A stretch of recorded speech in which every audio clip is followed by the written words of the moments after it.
Yes, y'all. You know what it is. It's another episode of the Klyph Notes podcast. We are back at the X-Ray FM studios, and I'm here with the one and only Mighty.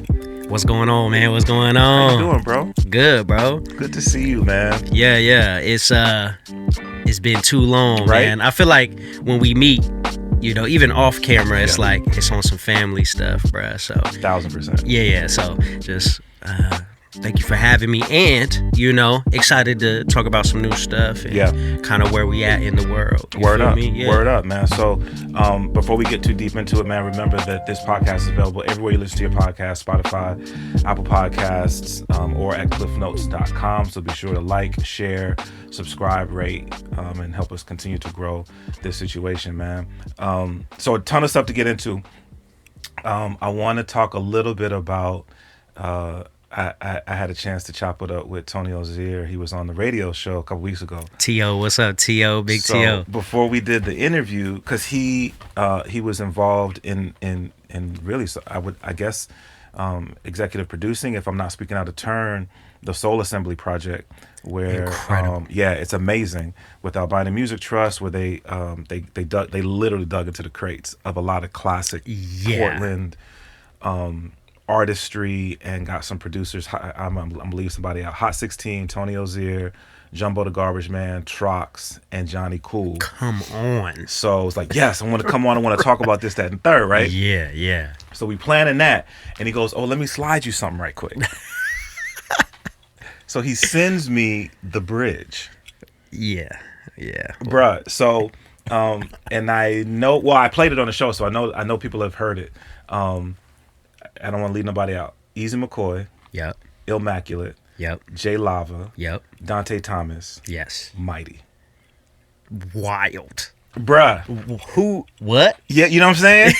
So, you know, we just talked about the fact that, and I've always been a fan of Crew Records, being a Native Tongue fan. Absolutely. You know, people who have their individual brands, their individual craft, and this, that, and the third, and to see these people come together on a track, I think is dope.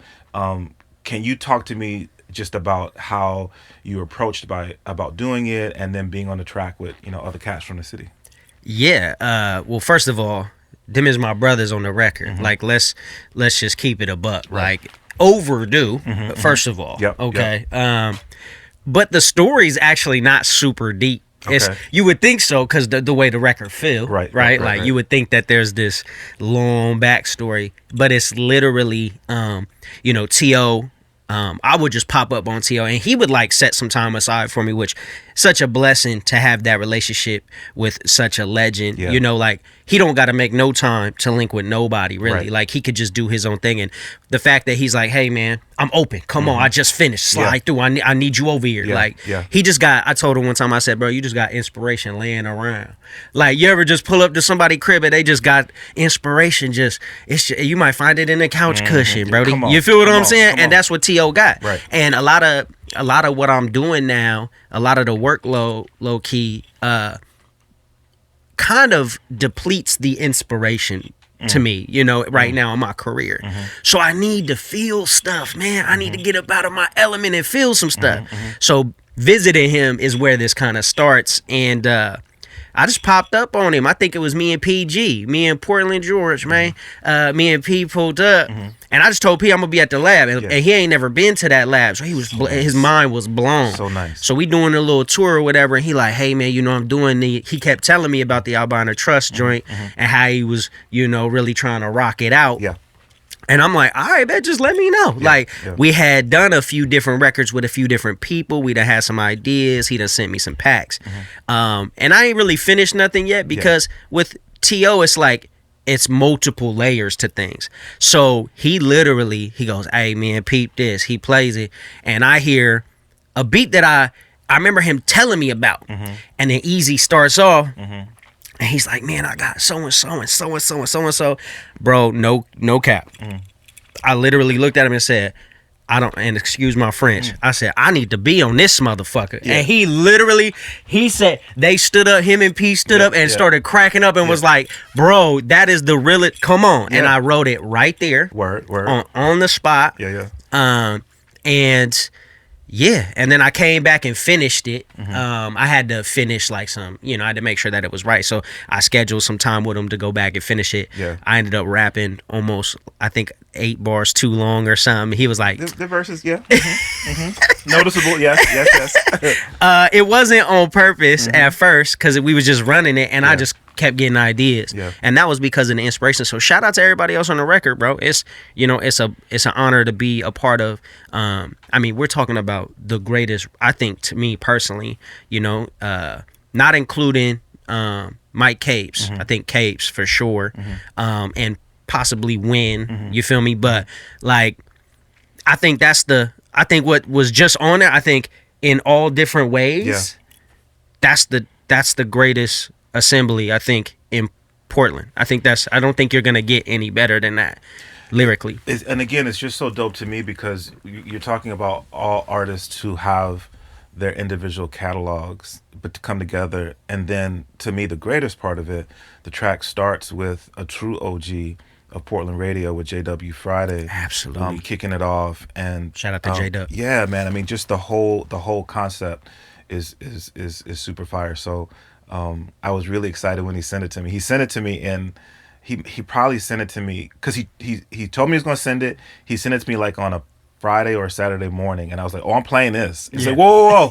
it ain't mixed yet." You know what I mean? I was so psyched to get it. Yeah. And so it was a couple weeks later when he got me the final mix, and we had a chance to play it. It's a fire record when you want to play it and it's not mixed. Right. That's how it make you feel. Yeah, that's how it make you feel. Yeah. And that's what I was saying. Like, even the production makes you feel like that. Like, I didn't realize I wrote that many bars. I didn't even realize it, bro. It was not even, it was just spilling out. Yeah. I was like, squares in my circle, had to cut them off like Luke's on. Like, I was just going, like, rhymes was just coming, and it's like you're at this heightened sensibility of like understanding what you're doing. Right. It's almost like when Kobe or Jordan would say, like, you go into the lane and everything start moving in slow motion, and that's kind of like what that feeling gives you on a record like that, So dope, bro. So you touched on something that I wanted to get to in the conversation, and so let's just jump to it. Yeah. And this is just my interpretation of what you were talking about when you say that sometimes you're seeking inspiration in terms of where you are in your career. Yeah. And I know that when I first had an opportunity to hear you, and we had a chance to build, and I started hearing your records, and where I see the success that you've had currently, that you continue to have in your career when it comes to sync licensing. Yeah. To me, the sound of music that is created seemingly towards sync is a little bit different from, like, I'm about to bar out, I'm about to bless the stage, you know what I mean? So is when you talk about inspiration, and the difference in, like, something that we're not going to talk about, but you shared with me before we turned the mic, the cameras on, something that you just did with OG1, just being able to turn and just have fun with it, versus like I'm going to work. Is when you talk about the, like, getting that inspiration, is that what you're referring to, or is it something different? Yeah, and I don't like to refer to sync licensing music as sync licensing music. Okay. Right? Like, we make great music, and it just so happens to sync. Got you. Do you see what I'm saying? Yep. We always try to keep that angle. We never want to change our approach. We will adjust. We do for custom works and stuff like that. Some of the biggest brands in the world, bro, like, I've been able to leverage myself in such an interesting way. It's such a, like, it's a blessing. It's not something that I ever want to look at as, like, I'm going to work, right? Gotcha. But I also feel like there are certain benchmarks you have to hit for brands to really rock with you. Right. Because you're creating a mood and your soundscaping and experience for someone in a lot of ways. So the inspiration can be depleted because of the output, because of so much output. When you're working with a lot of brands, I'm making a lot of music, but you can only say I'm dope so many times, bro. You feel me? You can say I'm fly so many times, or that's why storytelling, I think, is truly the way of an MC, right, to find unique ways to take you through an experience. Right. Even if we just enlightening you on how dope we are on the mic, yeah, right? Yeah. Like, I can still take you from point A to point B, right, type shit. Right. You know what I'm saying? So, I think inspiration is just, it comes in all shapes and sizes. So you have to go live. And when you have so much output, the lab only offers you so much living, if that makes sense. Yeah, no, so leaving the lab, and I record myself and all of that too. So when I'm in big studios, or I'm flown out to LA to do something for a project, like just recently I was in Burbank, and it's a massive studio, but like I don't want it to feel generic, so I gotta bring me to the lab, if that makes sense. So it's a different type of, I gotta bring my inspiration with me. You see what I'm saying? And then allow the mood of the room to kind of dictate where we finna go. And so I think with T.O. specifically, and that project, but then also where I'm at in my career, man, I feel like I don't think there's many rappers in this city that have penned as many joints. Bro, thousands. I mean, Easy McCoy easily has he's probably got the most records of any artist I've ever met. And shout out to Big Bro. He really put me on this sync licensing stuff. But I don't think there's a rapper's rapper that got that many. Thousands. There's songs I don't even remember, bro. I be on my Spotify, I be like, what? Whoa. This is hard. I can't believe I did this. When was this? So the output is what that is speaking to mainly, I guess is what I'm trying to say. You know, my life, and when your life is going great, you can't, a lot of artists will self-sabotage their life, their livelihood, in order to have something to talk about. You know, this is just truth in the realm of music and artistry, I guess you could say. So I never wanted to be one of those people that needed chaos in my life in order to create. You know, I had plenty of chaos. I already had my chaotic life. Like, I'm done. I don't want that no more. You see what I'm saying? So a lot of the projects that I'm working on now, like the one I really wanted to highlight with you, which we'll get into in a minute, I'm talking about those stories. So I think the duality of my creativity now has allowed me, you know, that output almost allows me to be more transparent in Mighty's brand. Got you. Got you. I dig it. For everybody who's watching this, listening to this, you reference Easy McCoy, who I always smile, because when I came to the city and started building with folk and really trying to find where I fit in, Easy was one of the first cats who I had a chance to build with. He used to go by a different moniker. Soul Plasma. He used to go by Soul Plasma for sure. Rocked with people who I'm huge fans of. Rocked with came out of when I first met them, I didn't even get into that. Listen to the Easy McCoy episode of Klyph Notes. We talk about all of that. And there's probably some gems on that too. For real. And you know yourself, there are some other individuals in the city who I know that he has extended that bridge to help give some I don't even want to say, I don't know, he's helped them learn about licensing, get into the licensing world, and has really done some amazing things. And I love that, because it is an example of people who are in this art form in this city, each one teach one, reaching out and helping and providing opportunities, and those things aren't highlighted enough, right? It's really easy to talk about people feeling like, there's gatekeepers and people are blocking me from whatever. But you know, salute to Easy for what he's done. And then for an artist like yourself, who's taken your craft and that door was opened, and you went in and have really made a way for yourself with some of the known brands that you have had an opportunity to build and work with, which is just. And man, I always tell people, it's easy to get in the room, which easy is a line, it's a bar. Shout out to Easy. It's easy to get in the room, but it's on you to stay. You know, it's harder to stay, and you got to be professional, man. And I think my early career in my life, I was a child artist, so I kind of learned that like you got to be a stand-up guy in that room, and you got to be you really got to be able to do it too. You can't just talk about it. And so there's a lot of benefits that played in my favor in the room. And I like to believe I'm a likable guy.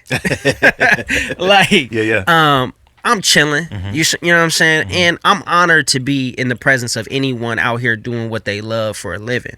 Because, you know, when you come from where I come from, you don't, that's not, I don't know, nobody in my family has that. That's not, there's no reference, bro. You know, so it's an honor for me to be there, and I don't want to always act like, oh man, you know what I'm saying, I'm the greenest one in the room. No, I know what I'm talking about. But and you're not finna just tell me no crazy shit. But I'm also I'm gonna do my due diligence, man. I'm gonna study. I'm gonna work hard. I'm gonna do multiple joints. I might do too many, and I might age myself out the room. Whatever. I'll figure it out, bro. I'm the type. I'm gonna put my feet to the pavement. You know, and I think that Easy knew that.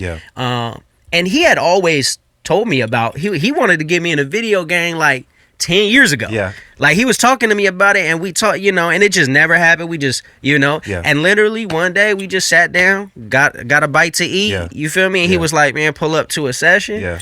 I pulled up early, stayed late, did a bunch of records. Couple of them dudes that was in the big old session, they own their own companies. I ended up signing to their companies after that. And a couple of them songs in there are some of my biggest earners. And the first songs I did with a couple of those companies, Game Winner, Turn the Lights On, are some of the biggest records I've ever made in my entire career. And who knows, you know, if I don't go to that session and I don't put in, you know what I mean? Where are we at, right? Like, so dope. It's so dope. It's not super deep. You just got to do it.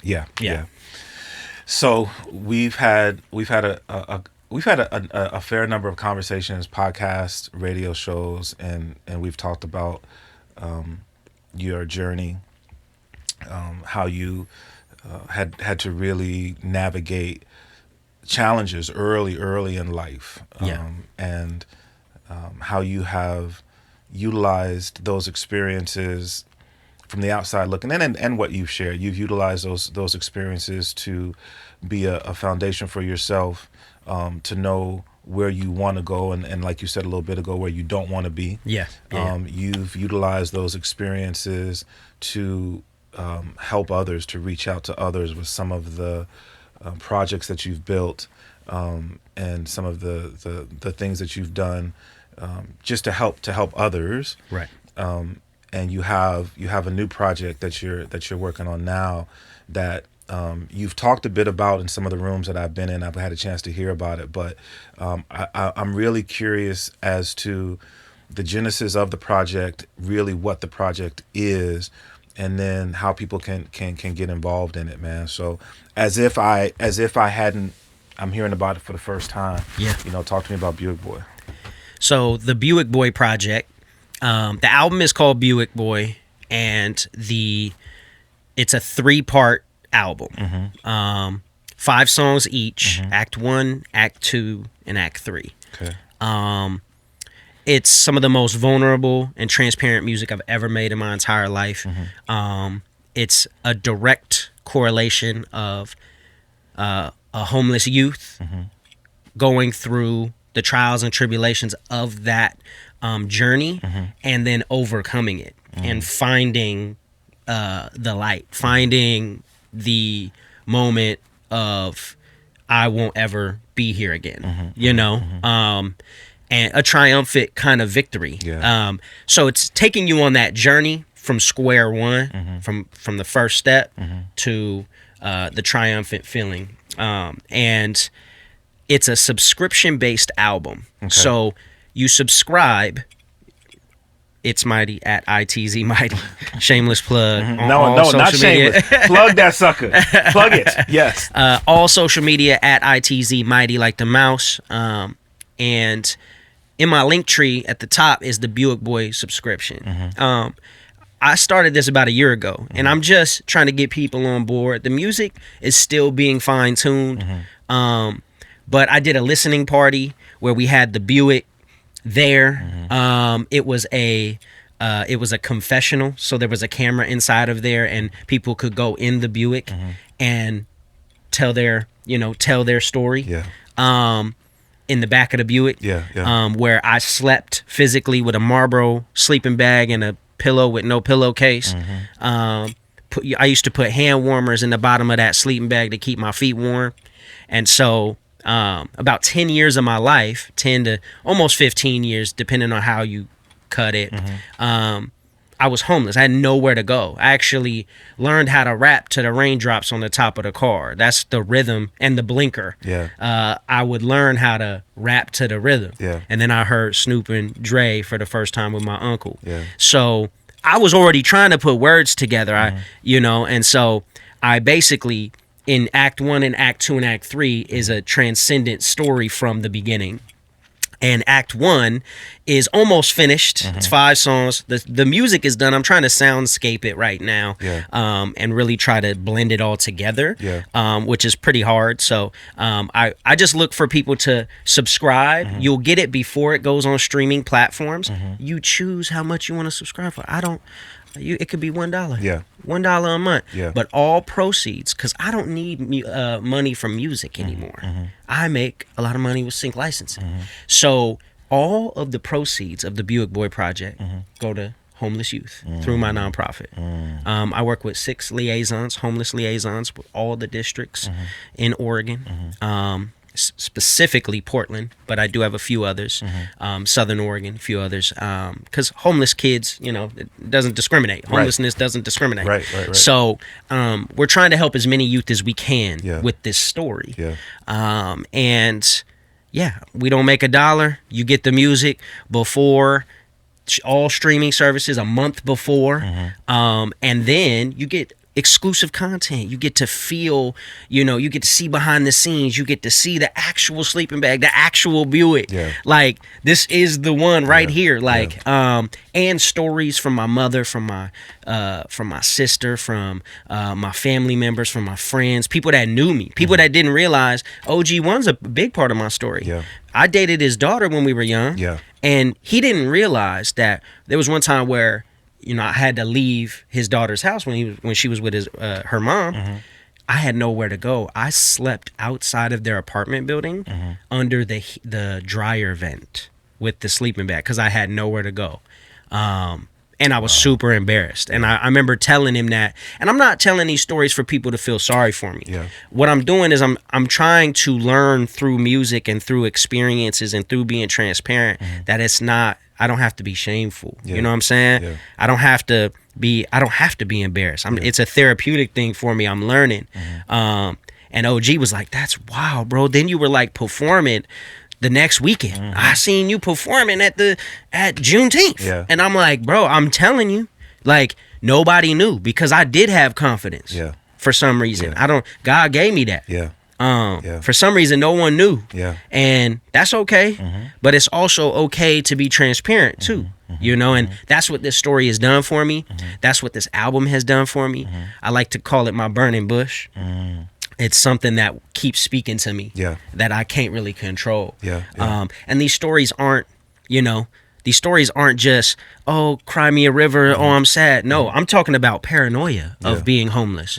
I'm talking about I slept with a gun when I was 15 years old thinking somebody's going to take the stuff that I didn't have. Why am I paranoid? Why do I want to? I remember getting JoJo's from the Fred Meyer dude when he closed down the deli because he knew I'm sleeping in the back. He like, bro, here, and I won't even have catch up with JoJo's no more because that just take me right back. Like, I'm saying, like, on some like real, And so I say these things in the music, I talk about the paranoia taking over, the survivor's guilt even later on in the album. The survivor's guilt. Why do I want to go feel scared? Why do I need to go feel it again now? Because for some reason it's in me and there's this thing happening and I need to feel it. Why? So I guess I don't want to ramble too much, but I do want to make sure that people understand that it's not just a project that is about homelessness. Yeah. It's painting a picture of what a youth goes through. Yeah. Really. Yeah. Not beautified. Yeah. For a grant. Yeah. Or, you know what I'm saying? Like a real sound, a real experience. You can subscribe at my social media accounts. You can go online, you could check it out for yourself, and you choose the price. Yeah. You can, and we'll give you all the content. It drops intermittently. You get to see things before everybody else, and you're supporting youth while supporting a true story. So I mean, so many things to touch on with that, though. One is we live in a time right now where homelessness, houselessness is such a part of conversations that happen in a way that, just keep it 100, in a way that shows in my words, some of it I believe is straight up selfishness. Some of it is true fear. Some of it is a sense of unknowing, and as a result of that, not necessarily understanding. And I think oftentimes when those things are part of us, there's a push away that happens. And we live in an age where everybody's, we were talking about on a totally different subject, everybody has a microphone now, right? Oh, yeah. Because of social media, right. Because of, anybody can get on a camera and do and say whatever. Yeah. And there's a lot of hurt associated with that. And when resources are put towards helping, oftentimes those resources have to go through a ton of red tape. Yep. So the idea of doing something like this, the way that you're doing it, where people can go and directly support these individuals, these human beings that are lacking because of life circumstances. Was that a part of the idea? Let me create an avenue where people can, there's no red tape, like going straight to the source. At first, the album was just created because I had some demons I needed to work out. Got you. So it wasn't. It was much deeper in a different way. Got you. But then after it started to shape and sculpt itself, I realized that I never. And if you know anything about any of my brands, I've had a nonprofit for years. Yeah. So I've helped youth for years. Yeah. I worked in the community in the same youth center that I went to as a kid when I wasn't old enough, and the sheriff used to drive me home realizing I had nowhere to go. Yeah. So I'm saying, like, I'm working at that youth center. I know generations of human beings that came through this. Yeah. So it's not like, if you know me really, you know that this is not a crazy move. This is just me trying to fine tune what I've always kind of done. Right. And so, yeah, getting rid of the red tape and for someone to feel truly impacted by supporting someone doing what they believe is right. Yeah. And in turn, being able to lend a hand, I think is imperative. Yeah. I've never put music and my nonprofit work together. I always thought it was corny. I always thought, like, oh, do a festival and give half of the proceeds. I just think it's like, everybody's doing that. Yeah. It's the same thing, man. Yeah, It's just, and I just never wanted to do that. I like to wear my hats, you know? And as the founder of LacedUp PDX, I started realizing, whoa, like, people are saying, oh, there's Mighty Mr. LacedUp. Hey, Mr. LacedUp. I'll be in the mall. Hey, that's Mr. LacedUp. Yeah. So I started realizing, oh, this is really transcended. And so it just made sense. Once I started to infiltrate the third portion of the album, I got to start thinking about what this finna be. We 14 songs in. Yeah. What are we doing? Yeah. And so, yeah, then it just kind of started to be like, oh, how can I get people to help? And we had done a homelessness impact project through LacedUp last year, working with the homeless liaisons for the youth. And again, this isn't homelessness because I moved to LA and was trying to pursue my dream or whatever. No, man. The homeless youth, like 10 years. My father was in prison. I took my first steps in front of my father behind plexiglass. Like, this ain't, drugs, alcohol, domestic violence. Crazy story. Yeah. But the reason why it needs to be told is because it's not a choice. It's not a choice to be homelessness in these moments that I'm speaking to. I'm talking about someone who is a victim, who's a product of their environment, and trying to break that and change that narrative. And that's what this project will do. So it's in hand with my nonprofit. So all proceeds are, tax deductible, and anyone wanting to subscribe, it's for the greater good. And I still feel like I'm a true believer in there's still good people in this world. I'm a product of that. People have helped me for decades. And so I know that that's true. And so I would hope that people, would go check out this project and put their, you could wrap your arms around someone who needs it. Through an experience that's very unique. Well, so and I know that, like you said, some of the things you're still fleshing out, will people have an opportunity to see, okay, this is your contribution created this opportunity? Yeah, what we're going to do is we're going to do more listening parties and more unique experiences. At the listening party, I'm telling you, it felt like it was all dark blue with red accents. We had, a projector with like the exact areas I used to park my Buick on the projector. Real artsy. When you showed up, we had Buick keys that said Buick Boy, like a keychain. They had a lyric book that was all printed out. And you got to read along with the songs as they were hearing them. And again, they're not all happy. They're not all sad. They're not all, paranoia. It's a culmination of things. And so these experiences will be fleshed out throughout the project's release dates, and that will allow people to interact with the project physically and see where the impact is going. We've interacted with some youth that have already been helped. We've raised about, I think, $3,000 so far. Wow. So and it hasn't even released yet. So what we're going to do is I want to be able to highlight some of the greater good that these youth are being able to do in their lives. Obviously at their discretion. But I would love for people that are helping with this project to be a part of that. And when you subscribe, you get that information. You feel me? You could even read it. We'll blast out some, like a newsletter type thing, the Buick Boy Project newsletter. We're also working on getting some grants for the project, really open to any helping hand. But this is such a unique thing. I'm kind of navigating a world of like, I don't really know, but I'm open to it. Right.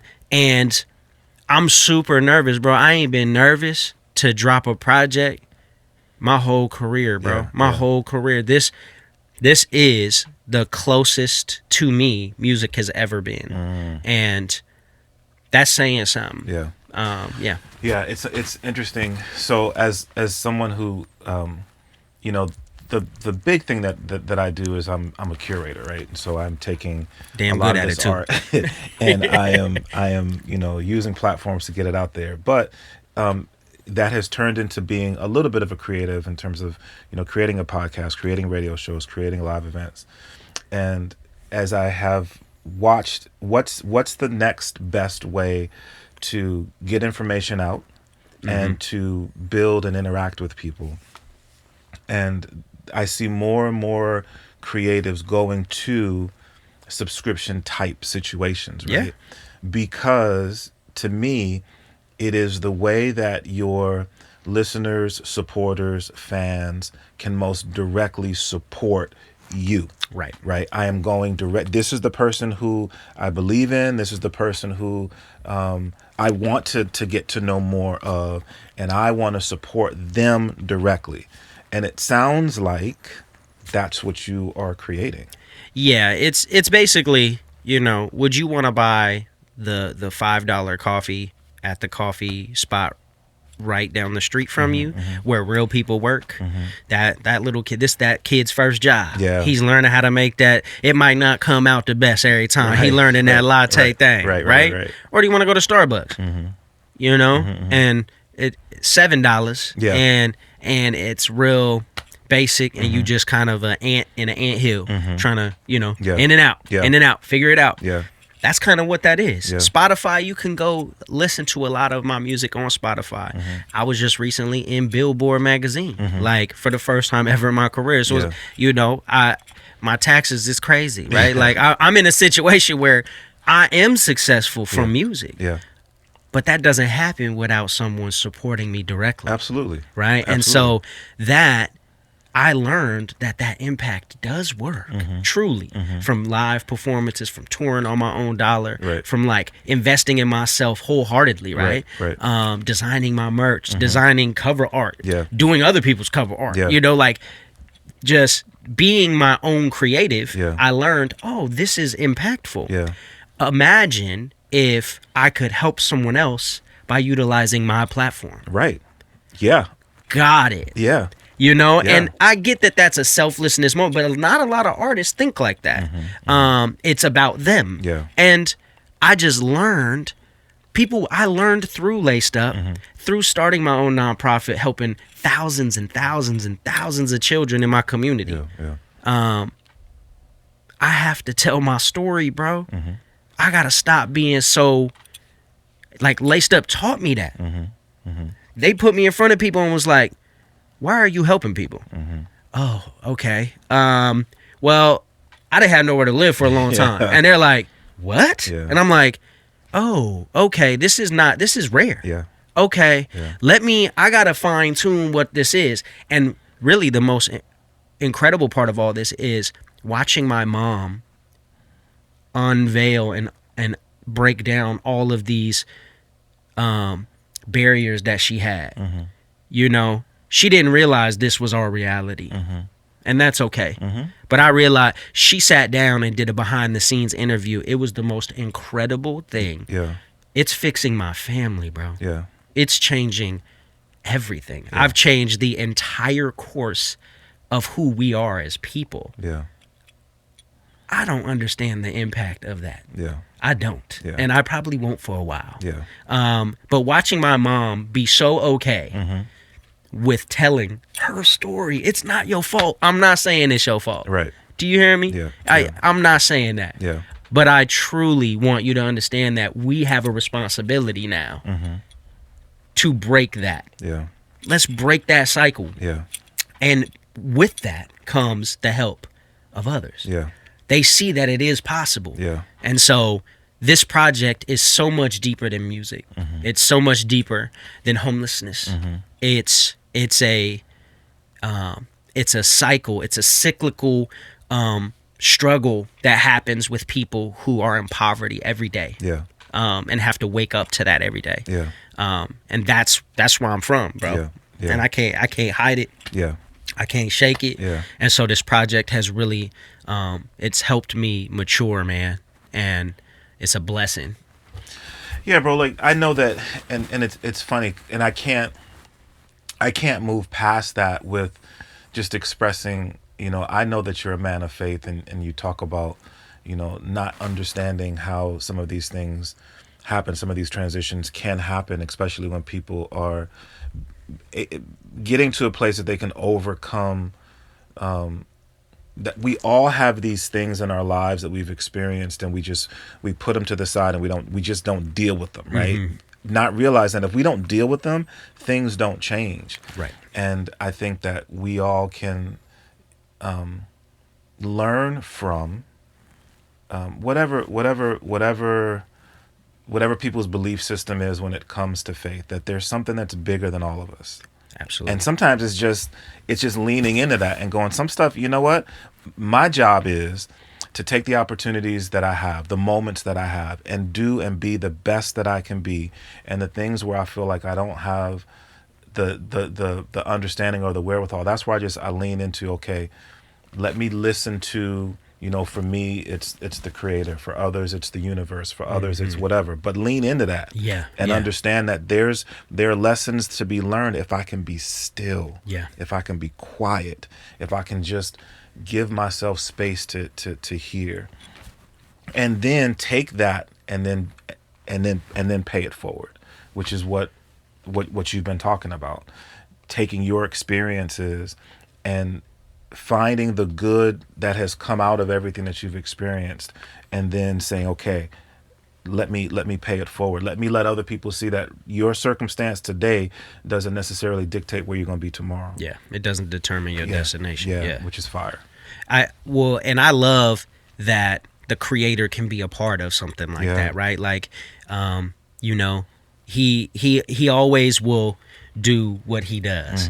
But when are we gonna do what we're supposed to do? Bro. You know? Come on. And so it took me a long time. I'm not a young bull by any means. I might look like it. I might, you know, hey, I plucked a couple gray hairs out the beard this morning. My goodness. but what I hear from a lot of OGs in my life really is that, hey man, you at your age, man, I didn't really have it together like that, man. I was still trying to figure it out. And that's such an honor to hear that from certain people, because it's not really a choice, man. I didn't really have a choice. I think God gave me, he just gave me confidence when I didn't have nothing. But I had confidence when I was rapping, bro. When I was at hoop night, 10 years old, and somebody pen tapping, you know, off to the side of the court on the little desk. And everybody, all the older dudes, bruh, all the older dudes, Testament, you guys, anybody from on the east side, Mighty will rap anywhere. And when I was rapping, bro, I was unstoppable. And so I didn't have to come up with a name. I didn't have to come up with a rap name. People was like, no, that's Mighty, bro. And so I feel like even my name has always preceded me and told me, like, you got some work to do, brother. You know what I'm saying? And I say it in the record, I'm 5'4", but the aura massive. Like I try to embrace it. And the more in my career, I realize, man, I'm like 6'10", bro. You feel me? But that's him. I've been had that. I didn't realize I had that. There were people that seen that in me as a youth and was just like wrapping their arms around me. So imagine if I could do the same thing for kids, or I can gather folks in my community who have supported me to help youth like that. Right? If I didn't have that, I would not be here. It's not a phrase, it's not just a sentiment to like the impact of music. No, I'm saying physically, bruh. When I was 14, I tried to take my life because I just didn't know what. 14? What are you doing? Like, attempted. You feel me? And so music and things like this, projects like this, that's what makes them larger than life. Is the reality of the aftermath of it. It's what it does. It's when you lift up your head from working and you look back and you see everything that's happened from it, and you're like, oh, got it. Get back to work. And so it's an honor for someone like, you know, the man above to be working through someone who, I don't know, I'd give you anything off my back. I didn't have nothing to give, and I still give you something. You know what I'm saying? So I don't know. This project speaks to me and to others, I think, in a very unique way. And making sure that people know that it's not this bright, happy, or this, you know, sad, cloudy day music. No, man. It's got some punch to it. It's got some grit to it. Never Fold is the first record, and it's this uneasy kind of synth that's like you know, it's like, bruh, it make you feel kind of like, where are we? My shoulders is tense. I'm trying to paint the picture. I think it's more art than anything. So, you know, have some grace with listening to it and open your ears. You feel me? Really listen and understand that this is what youth really do go through. These are real things. So in terms of the project then, as you said, essentially three, like a you know, any sort of a story, right? A beginning, a middle, and an end. Essentially 3 different EPs. As you're coming to the listener with this, is that the way that we should receive it, as a beginning, middle, and an end? Like, this is where it started and this is where we're at? I think it's fair to experience it that way because it's kind of built like that. It is a story. So I think it's fair. But I think there's a mood and a color palette. I always like to call it color palettes take me, because if you don't know too, I'm also an artist. Like I do art in my spare time and to kind of soothe my soul a little bit. And I've been an artist my whole life. My mother's an artist. My grandmother was an artist. So visual artist. Visual. I mean, paint, drawing, all that, all mediums. And so I see things before they're actually there. I hear things before they're there. I have to get things out of my mind. So this is an artistic way of painting that picture per se. But the mood and the color palette of each one is different. And I think that's what will apply them to people's lives and moments in their in their life. Songs that have truly stuck with me in time, through time, are things that attach themselves to moments in my life. And whether it be R&B, classic rock, you know, all these, any genre. And so because they somehow describe what I'm kind of going through, or they sound like what I feel like, if that makes sense. No, absolutely. So I hope that these speak to, you know, each act speaks to people in a different way. That's the goal. But it also is, we all feel different things throughout our week. So I feel like I would hope that it can be ingested that way first.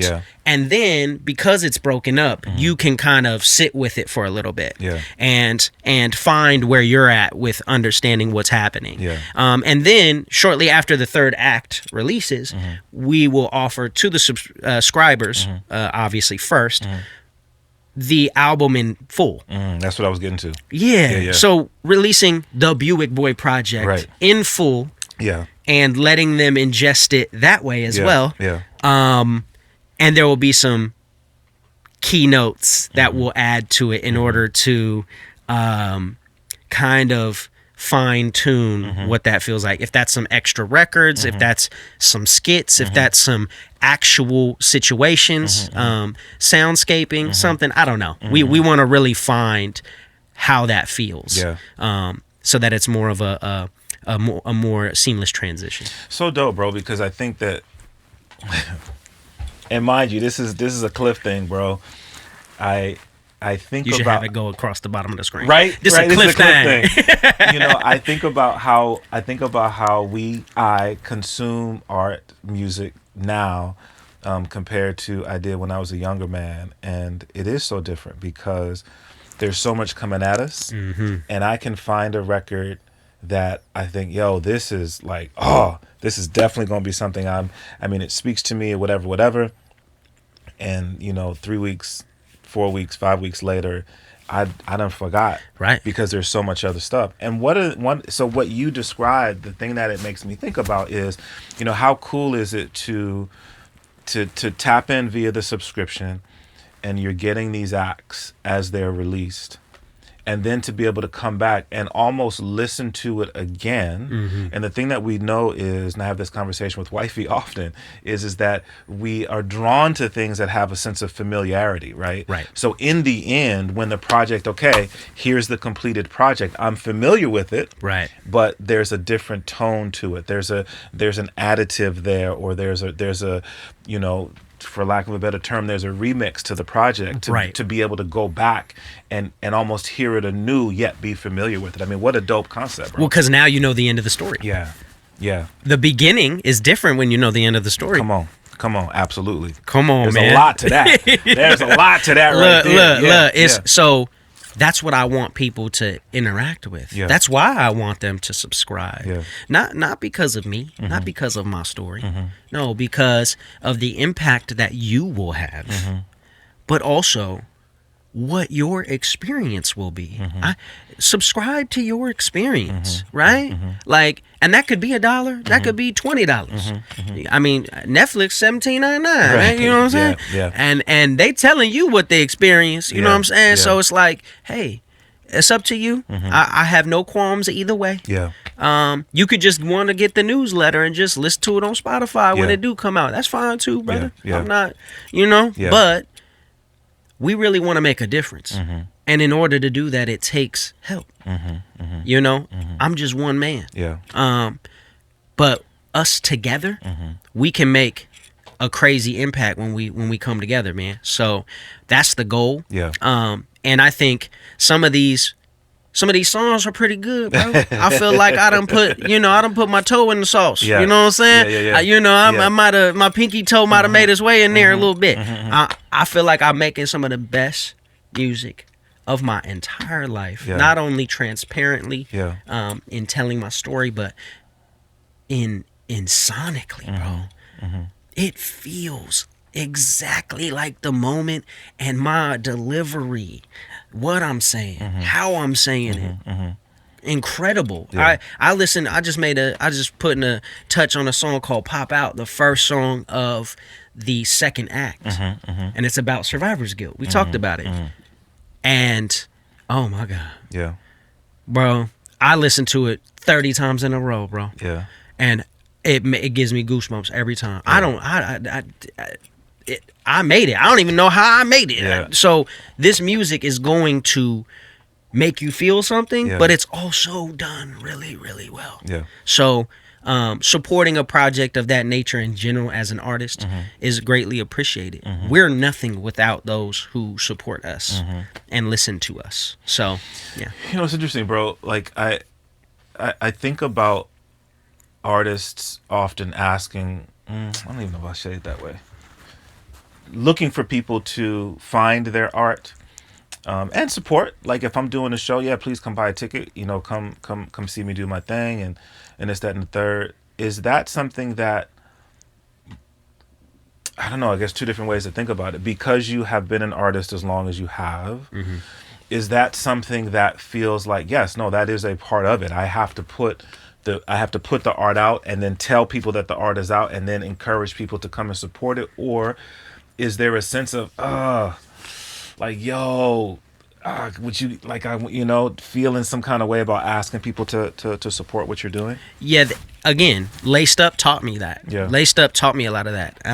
I used to not have any camera crews at my give back. Because I'm not, bro, this is not to self-aggrandize. Right. We're not here for that. I've never been about that. My nonprofit's been around for almost 10 years. That's wild to even say. And no one probably knows that. Because, and it's not a bad or a good thing. I need to brand it better. I'm not going to sit here and say I don't need to. But it came at a cost of me, like, I don't really want the news here, to be frank. You know, because they like to tell their story the way they want to tell it, you know. We really out here. Like, that's my mama in the art room. My sister at the front desk. You know what I'm saying? Y'all didn't see that. My mama was just crying because she's so overwhelmed that she thinks she won't have it right for these kids. She's crying to me. And we in my basement putting all the shoes up, putting the names on the shoes. I'm handwriting letters in these things. We doing this. This a family thing, bro. Like, we doing this because I'm trying to change the narrative. right? Yeah. I have a responsibility. So in that, I learned, man, how can you ask without asking? Right? What is that? I don't want to be a salesman. I'm not trying to be the door-to-door guy. I really ain't. Yeah. I don't want to give you a new roof for the crib, Brody. Right. No, I feel you. I ain't got a pamphlet, Brody. Yeah. I really don't. Yeah. Okay. Yeah. But I got some good music, though, that'll make you feel away. And so I hope that the music is kind of like my way of asking. Yeah. It's kind of a call for help, you know, and not for me. Right. For them. Right. And so we all know someone or have been a part of someone's story where all they needed was just a helping hand. Yeah. You know, and that's what this project is as well. Yeah. It's a helping hand. Yeah. It's me reaching back through the best way that I know how. Yeah. Through words, bro. Yeah. Through putting words together. Yeah, but that's the thing. I think that's the thing that is easy to forget. I think it's easy to forget that we all have gifts. We were all given gifts. Everybody's got them. Yep. And so we use our gifts in different ways. We use our gifts in terms of, you know, getting a career and providing for our families and this, that, and the third. We use our gifts as artists to provide entertainment and things. You know, we all have gifts. But when you can see the way to use your gift to be in service of others, to be in service of the community, and get out of this selfishness, man. Get out of this, like, life is only for me. Man. And if it doesn't serve me, I'm not really interested in doing it. And I get, you know, some of it is me. That's just kind of what I'm on right now. I just see the self-centeredness of people in my circle of influence, and it is disgusting. Yeah. And so that's why I celebrate when you talk about doing this thing where the thought of doing this is, at this stage, as you've described, at this stage, it is to continue what you have presented to all of us. That this is to help somebody else. This is to lend a helping hand. Like, that used to be a common occurrence, bro. Yeah.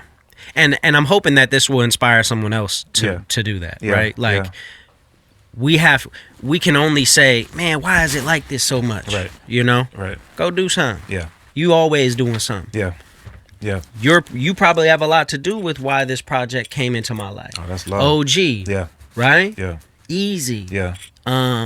T.O. Yeah. Some of the people we spoke about on this episode, bro. And there's some gems in this episode. If you're just now tuning in, or if you fast forwarded too far, run it back. Run it back. For real.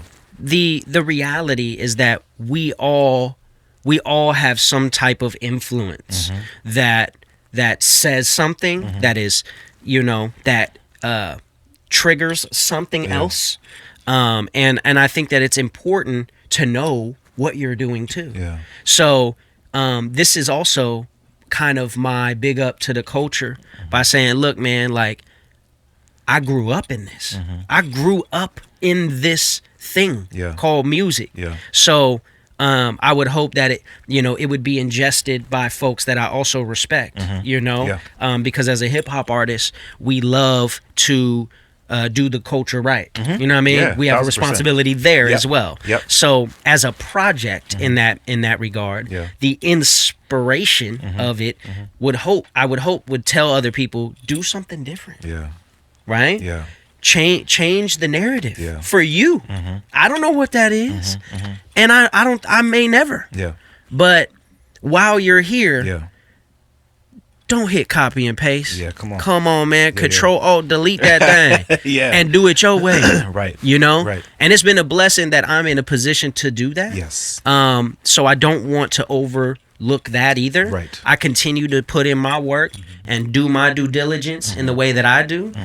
I just donated almost $5,000 worth of shoes and clothes to NARA just 2 weeks ago. Yeah. I mean, bro, I have hundreds of shoes. Yeah. And clothes and I just donated. Yeah. You know, and that's the thing is, like, that's always been my nature. So that's my story. That's my experience and my way of inspiring. But everyone has their own too. And that's the thing, bro. It's just like, no matter where you are, and just going back to that, we all have the opportunity to do something within our ability, within, again, whether it's a financial situation, whether it's a connect that you have, whether it's something that you've built like a nonprofit that can then be a conduit to help other people, whatever it is, right? And on the big scale, we see the big things and the grand things, and we think, wow, I could never do that. Maybe that's not your calling, right? Maybe your calling is to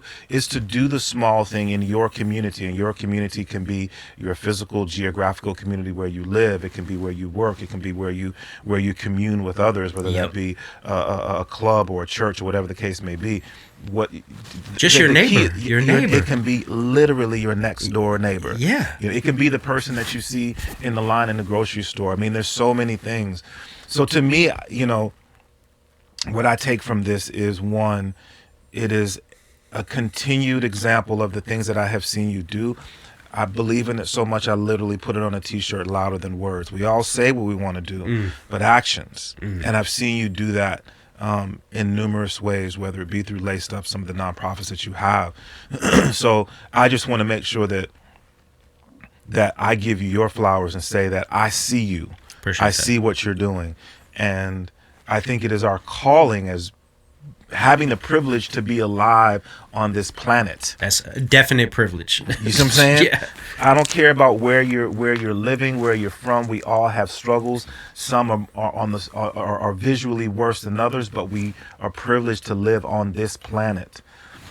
With that comes a responsibility, and you've taken that to heart. I appreciate that, man. I think what you do for our culture is you enlighten that. You put people in a position to spread their like their story, tell their narrative, and that's how you help your neighbor, bro. And we all need that. Take advantage of that, man. He's a solid human being, man, and it's just he's a pillar in the culture. So if you have a project that you're working on right now, you have something that, a way you want to tell your story or impact the people around you, make sure you're on Klyph. You know what I'm saying? Make sure you're on the radio show. Make sure you're on the podcast. Tap in, because that's what we're speaking to, really, is also making sure that everyone knows where to go. Where's the sounding board, right? And he's a piece of that. So, it's an honor to be a part of this, man. And thank you for letting me share my, my two cents, man. You feel me? So you know what it is. For real. It's all love, man. Buick Boy at ITZ Mighty like the mouse. And I'll even take my glasses off for y'all. Go tap in. It's a real life situation. It would be a blessing for you to help these youth in need. And man, if you have something that you've always wanted to do, I would encourage you to go do it, man. I'm living proof that it's possible, but also for you probably it'll make you a better person, man. Go do it. That's what's up. Mighty live here on the Klyph Notes podcast, man. Once again, check it out. Buick Boy, it's Mighty. Just find a way to impact, find a way to support. Absolutely. And once again, brother, thank you so much for what you do, and thank you for the lovely words, man. Oh, man, all glory to God. That is the goal, is to be the platform for others. Big ups to X-Ray FM. Thank you so much for providing the space for us to record the Klyph Notes podcast. Remember, it's available everywhere you listen to your podcast. It's on Amazon Music. It's literally everywhere you listen to podcasts. So tap in, share, like, subscribe, rate, help us grow this situation. And then last but never ever least, big ups to the homie Theory Hazit for creating the official theme song for the Klyph Notes podcast. Shout out to Theory. No doubt. Until next time, y'all be blessed. Peace.